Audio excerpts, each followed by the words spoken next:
தமிழ் சினிமாவில் 80s and 90s காலகட்டத்தில் முன்னணி நடிகையாக வளம் வந்தவங்க தான் நடிகை பானுப்பிரியா. தமிழ் சினிமாவில் இவங்க ஜோடி போட்டு நடிக்காத நடிகர்களே இல்லைன்னு சொல்கிற அளவுக்கு அனைத்து நடிகர்களுடன் ஜோடி போட்டு நடிச்சிருக்காங்க. இப்போ சினிமா இண்டஸ்ட்ரியை விட்டு விலகி இருக்கிற இவங்களுக்கு மெமரி லாஸ் பிரச்சனை வந்திருக்கு. ஆளே அடையாளம் தெரியாத அளவுக்கு இப்போ பானுப்பிரியா மாறியிருக்காங்க. இவங்க இப்போ எப்படி இருக்காங்க, நடிப்பதை தாண்டி இவங்களுடைய மறுபக்கத்தை பற்றி தான் இந்த வீடியோவில் பார்க்க போகிறோம். நடிகை பானுப்பிரியா ஜனவரி 15, 1967 ஆந்திரால பிறந்திருக்காங்க. இவங்களுடைய உண்மையான பெயர் மங்கபானு. அந்த பேரை தான் சினிமா துறைக்கு வந்ததுக்கு அப்புறமா பானுப்பிரியான்னு மாத்திருக்காங்க. அண்ட் இவங்க சின்ன பொண்ணா இருக்கும் போதே சென்னைக்கு ஃபேமிலியோட வந்திருக்காங்க. அண்ட் இவங்களுக்கு ஒரு அண்ணன் இருக்காரு, அவருடைய பெயர் கோபி. அண்ட் இவங்களுடைய தங்கை பெயர் சாந்தி பிரியா. இவங்களும் ஒரு நடிகை தான். பார்க்க அப்படியே பானுப்பிரியா மாதிரியே இருப்பாங்க. அண்ட் பானுப்பிரியா ஸ்கூல் படிக்கும் போது பாக்கியராஜ் இவங்களை தேடி வந்தாராம். இவங்களுடைய டான்ஸை பார்த்து படத்தில் நடிக்க செலக்ட் பண்ணிட்டாரு. அதுக்கப்புறமா இவங்களுடைய போட்டோஸ் எடுத்திருக்காரு. அதுல பார்க்க பானுப்பிரியா சின்ன பொண்ணா இருந்ததுனால படத்துல இருந்து நீக்கிட்டாராம். அந்த சமயத்துல பானுப்பிரியா ஸ்கூல்ல நடிக்க போறேன்னு ரொம்பவே பெருமையா சொல்லியிருந்தாங்களாம். ஆனா படத்துல இருந்து நீக்கியதுனால அது தெரிஞ்ச அவமானம் ஆயிடுன்னு ஸ்கூலுக்கே போகாம அந்த ஸ்கூல்ல இருந்து வெளியே வந்துட்டாங்களாம். அண்ட் அதுக்கப்புறமா தொடர்ந்து பட வாய்ப்புக்காக முயற்சி செஞ்சு 1983ல மெல்ல பேசுங்கள் படத்துல வாய்ப்பு கிடைச்சிருக்கு. அதுக்கப்புறமா தெலுங்குல அவங்களுக்கு சித்தாரா பட வாய்ப்பு கிடைச்சது. இதுதான் இவங்களுடைய முதல் வெற்றி படம். இது தொடர்ந்து பல வெற்றி படங்களை பானுப்பிரியா கொடுத்திருக்காங்க. அதோட பானுப்பிரியாவுடைய கண்ணுக்காகவே பல ரசிகர்கள் உருவானாங்களாம். அண்ட் திருமணம் நடந்து சிறிது காலம் சினிமாவில் நடித்து அதுக்கப்புறமா சினிமா இண்டஸ்ட்ரியை விட்டே விலகிட்டாங்க பானுப்பிரியா. பல வருடங்கள் கழித்து சமீபத்துல ஒரு இன்டர்வியூ கொடுத்திருக்காங்க. அதுல பானுப்பிரியா பார்க்க அடையாளமே தெரியாத அளவுக்கு கண்ணுல வீங்கி இருந்து பார்க்க வெறுமையா இருந்தாங்க. அண்ட் திருமணத்துக்கு அப்புறமா என்ன நடந்ததுன்னு விரக்தியா பானுப்பிரியா பேசியிருக்காங்க.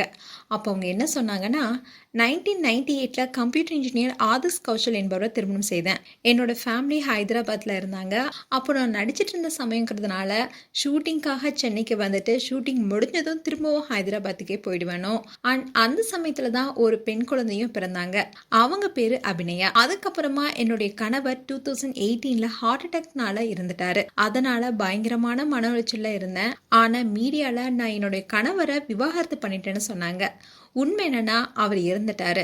அதனால குழந்தைய காப்பாற்றணுங்கிற பொறுப்பு எனக்கு இருந்ததுனால திரும்பவும் நடிப்பதுக்கு வந்தேன். அதுக்கப்புறமா கொஞ்ச நாட்கள் போக எனக்கு நினைவாற்றல் சம்பந்தமான பிரச்சனை வந்துச்சு. குறிப்பா சில நேரங்களில் சில மனிதர்கள் படத்துல வசனங்கள் சொல்லும் போது அவங்களால முன்ன மாதிரி சரளமா பேச முடியலையா. இதை சரியா புரிஞ்சுக்கிட்ட அந்த படத்துடைய இயக்குனரும் கேமராமேனும் பின்னாடி இருந்த வசனங்களை சொல்ல சொல்ல பானுப்பிரியாவும் வசனங்களை சொல்லியிருக்காங்க. அது பானுப்பிரியாவுக்கு குற்றுணர்ச்சி ஏற்படுத்தியிருக்கு. அதனால மொத்தமாவே சினிமாவில இருந்து ஒதுங்கிடலாம் நினைச்சு ஒதுங்கிட்டாங்களாம். அண்ட் என்னோட உடல்நல பத்தியும் நான் இறந்ததாவும் கூட ஒரு நியூஸ் பரபரப்பா பேசப்பட்டுச்சு. அதை கேட்டு நடிகை ராதா பதறி போய் என்னை பார்க்க வந்தாங்க. நான் நல்லா இருக்கேன்னு தெரிஞ்சதுக்கு அப்புறமா தான் அவங்க போனாங்கன்னு சொன்னாங்க. அண்ட் 80s ரீயூனியன்ல நீங்க ஏன் கலந்துக்கலன்னு கேட்டாங்க. அதுக்கு பானுப்பிரியா, ரீயூனியனுக்கு என்னை கூப்பிடவே இல்லை. அதோட பார்ட்டி பப்லாம் எனக்கு பிடிக்காது. அதோட நினைவில் வச்சுக்க கூடிய முக்கியமான விஷயத்த கூட நான் மறந்துடுறேன். இப்போலாம் டான்ஸ் ஆடுற ஆர்வமும் குறைஞ்சிருச்சு. டான்ஸ் ஸ்டெப்ஸ் கூட ஞாபகம் வச்சுக்க முடியல. இந்த மெமரி லாஸ் பிரச்சனை எனக்கு 3 வருஷமாவே இருந்துட்டு இருக்கு. அதுக்காக நான் மாத்திரையும் சாப்பிட்றேன். நான் சோஷியல் மீடியால இல்லை, வீட்டில் ஓய்வில் தான் இருக்கேன். அப்போ புக்ஸ் படிக்கிறது, வீட்டு வேலை செய்யறதுன்னு இருக்கேன். அண்ட் என்னோட பொண்ணு லண்டன்ல நேச்சுரல் சயின்ஸ் படிக்கிறானோ, அவளுக்கு சினிமா நடிக்க பிடிக்கல. ஆனா படங்களை விரும்பி பார்ப்பான ரொம்பவே பானுப்பிரியா உருக்கமா பேசியிருந்தாங்க. அண்ட் குட்டி பத்மினி ரீசெண்டா பானுப்பிரியாவை நேர்ல பார்த்து ஷாக் ஆனன்னு ஒரு வீடியோவை ஷேர் பண்ணியிருந்தாங்க. அதுல அவங்க என்ன சொல்லியிருந்தாங்கன்னா, பானுப்பிரியா கிட்டத்தட்ட 155 படங்கள் நடிச்சிருக்காங்க. அந்த சமயத்துல ஒரு நடிகர் மேல காதல விழுந்தாங்க. ஆனா அந்த நடிகர் பல நடிகைகளை காதலிச்சதுனால இந்த காதல பானுப்பிரியோட அம்மா ஏத்துக்கல. அதுக்கப்புறமா பானுக்கு பட வாய்ப்பு குறைஞ்சது.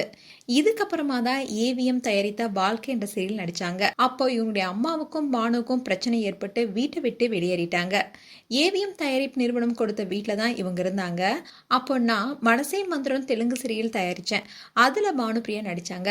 அதுக்கப்புறமா நான் பானுப்பிரியாவை பார்க்கவே இல்லை. திருமணமாகி அமெரிக்காவிலே செட்டில் ஆயிட்டாங்கன்னு செய்தி தான் வந்துச்சு.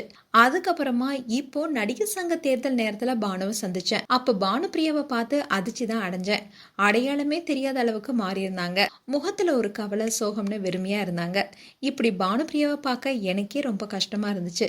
இந்த குழந்தைக்காக தான் நான் வாழ்றேன்னு சொன்னதை கேட்டு நான் உடஞ்சி போயிட்டேன்னு குட்டி பத்மினி அந்த வீடியோவை ஷேர் பண்ணியிருந்தாங்க. இப்படி திரைத்துறையில ஜொலிச்ச பானுப்பிரியா இப்படி பல துயரங்களோட வாழ்ந்துட்டு வந்துட்டு இருக்காங்க. மேலும் பானுப்பிரியா பற்றிய உங்களுடைய கருத்துக்களை கமெண்ட் செக்ஷன்ல சொல்லுங்க. இது போன்ற வீடியோஸை பார்க்க நியூஸ் தமிழ் கிளிட்ஸ் சேனலை சப்ஸ்கிரைப் பண்ணுங்க. மறக்காம நோட்டிஃபிகேஷன் பட்டனை கிளிக் பண்ணுங்க.